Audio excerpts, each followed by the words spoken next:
The story comes from Dr. John Dimartini. One of my most significant hidden blessings came to me in the first grade. I was left-handed and dyslexic, unable to read or comprehend. And my teacher knew very little about learning disabilities. I started in the general class, was moved to a remedial reading class, and finally ended up in the dunce class, where all the students who the teachers thought had no hope were sent.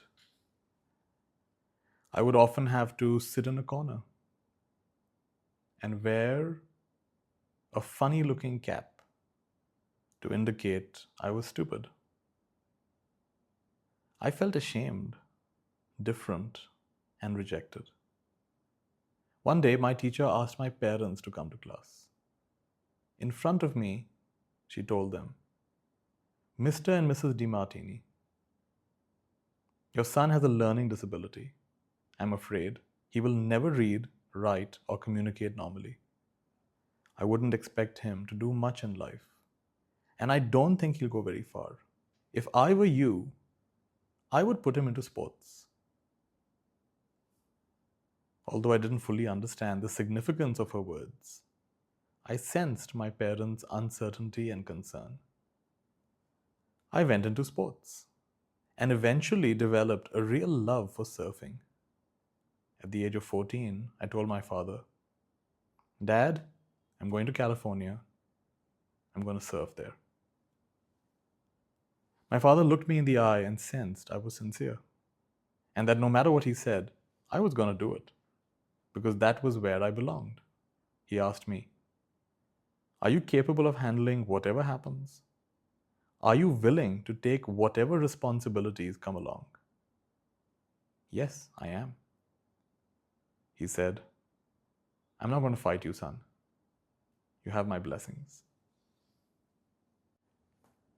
He prepared a notarized letter saying, "My son is not a runaway. He's not a vagrant. He's a boy with a dream." Years later, I found out that when my dad came back from World War II, he had hoped to go to California, but didn't.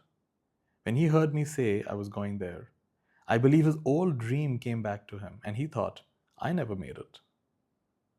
But I'm not going to stop you." So at the age of 14, I dropped out of school. My mom and dad gave me a ride to the freeway, lovingly said goodbye, and told me, "Go, follow your dreams." So I set off hitchhiking toward California and soon arrived in El Paso, Texas. I was walking through town on my way to the West Coast, moving down a sidewalk with no place to go but straight ahead, when I saw 3 cowboys ahead of me.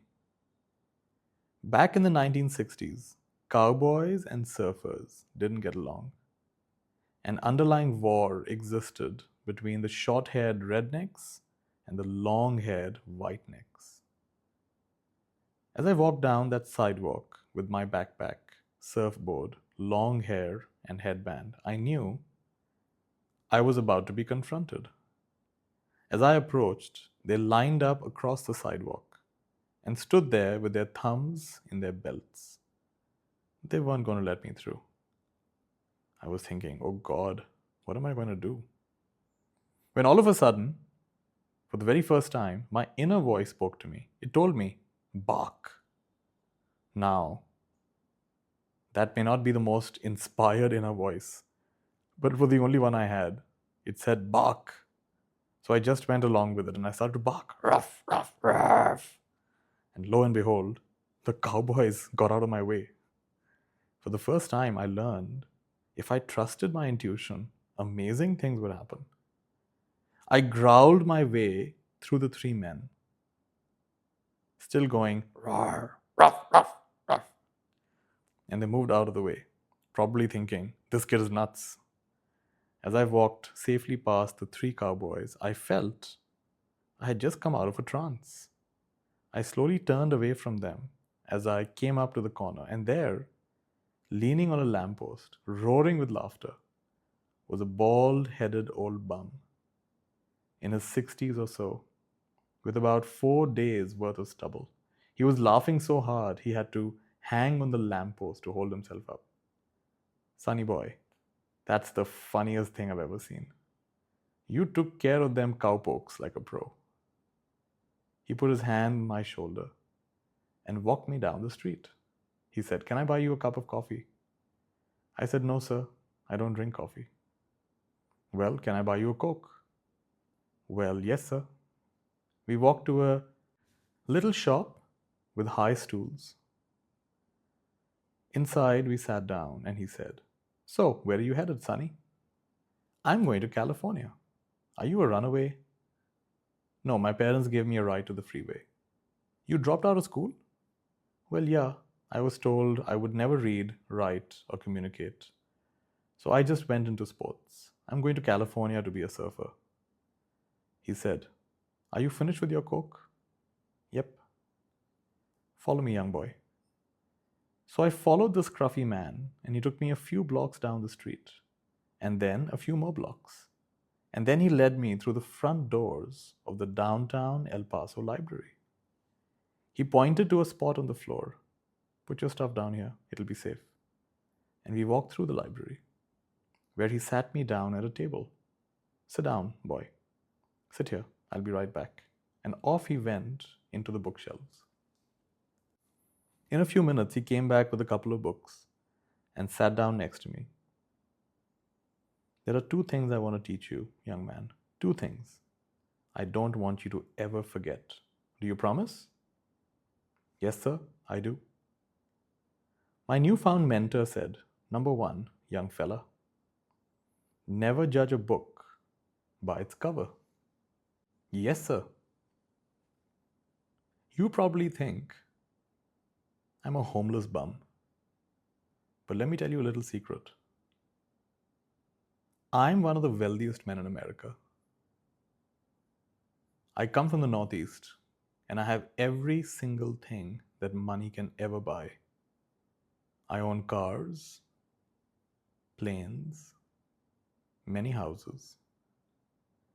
A year ago, someone very dear to me passed away. When she went, I reflected on my life and I thought, I have had every experience except one. What is it like to have nothing? What is it like to live on the streets? So I made a commitment to travel around America and go from city to city with nothing and have that one experience before I died. So, son, don't you ever judge a book by its cover, because it will fool you. Then he grabbed my right hand and pulled it forward and set on top of it 2 books. They were the works of Aristotle and Plato. And he said with such intensity and clarity that I've never forgotten it, "You learn to read, boy. You learn to read because there are 2 things that the world cannot take away from you: your love and your wisdom.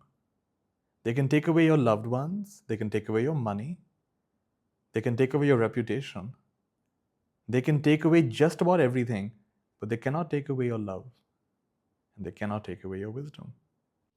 Now, boy, you remember that." And I said, "Yes, sir. I definitely will." And then he walked me over a few blocks and sent me on my way to California. To this day, I've never forgotten his message. And it has become the core of my belief system. Love and wisdom are the essence of life. Love and wisdom are the essence of life.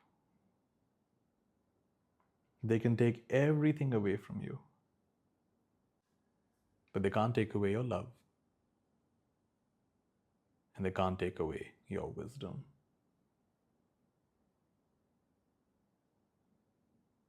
And so it is. And so it is. And so it is.